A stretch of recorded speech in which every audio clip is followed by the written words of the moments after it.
अभी कल की ही बात है, शायद किसी ने मुझे एक वीडियो दिखाया। जितनी अभद्रता, अश्लीलता, फूहड़ता किसी एक गीत में दिखाई जा सकती है, वो दिखाई जा रही थी। और हृदय को बड़ी भयंकर पीड़ा इसलिए हुई कि उस गीत के पीछे बोल क्या बज रहे हैं, मधुबन में राधिका नाचे रे और कान्हा की मुरलिया बाजे रे। मेरे मन में प्रश्न तो उठा कि भाई आखिर कब तक आप और मैं इस प्रकार अपने इष्ट और आराध्य के नाम का अपमान होते हुए देखते रहेंगे। जब भी हम पर कोई विपदा आती है तो हम प्रभु के और प्रभु के नाम की शरण में ही तो जाते हैं। क्या उस नाम की महिमा और गरिमा के प्रति हमारा कोई कर्तव्य नहीं बनता? जितनी अभद्रता, जितनी अश्लीलता वहां पर परोसी जा सकती थी, परोसी जा रही थी। देखो भाई, जिस वट वृक्ष की छांव में आप और मैं बैठे हैं ना, इसको हमारे पूर्वजों ने अपने रक्त से सींचा है, अपने त्याग और बलिदान से इसे पाला पोसा है।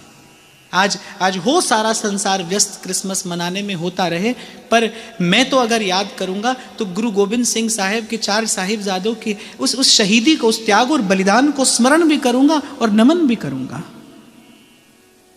किसी कवि की पंक्तियां हैं, मुझे अच्छी लगती हैं, जब मुझे अवसर मिलता है मैं कहता हूं। उसने कहा है कि सरहिंद की जिन दीवारों में साहिबजादों का जिस्म जड़ा है, ऐसी ही बस किसी नींव पे सत्य सनातन धर्म खड़ा है। आज जो हम अपना माथा ऊंचा करके खड़े हैं ना, इसके लिए किसी ने पहले अपना माथा कटाया है, तब आप और मैं अपना माथा ऊंचा करके खड़े हैं।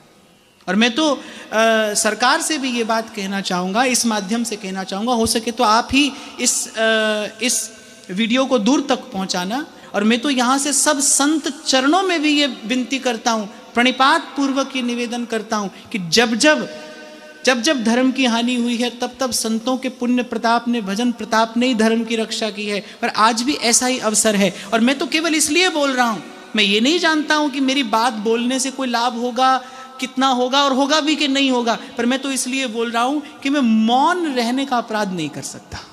मैं देख कर भी इस पाप में, इस अपराध में भागीदार नहीं बन सकता, हिस्सेदार नहीं बन सकता और नहीं बनूंगा। और आप भी हो सके तो सोशल मीडिया से चिपके रहते हैं, आप और मैं दिन रात, तो सोशल मीडिया का सदुपयोग करिए और कम से कम अपने अपने शब्दों में ऐसे घृणित कार्य का विरोध तो जरूर व्यक्त करना चाहिए।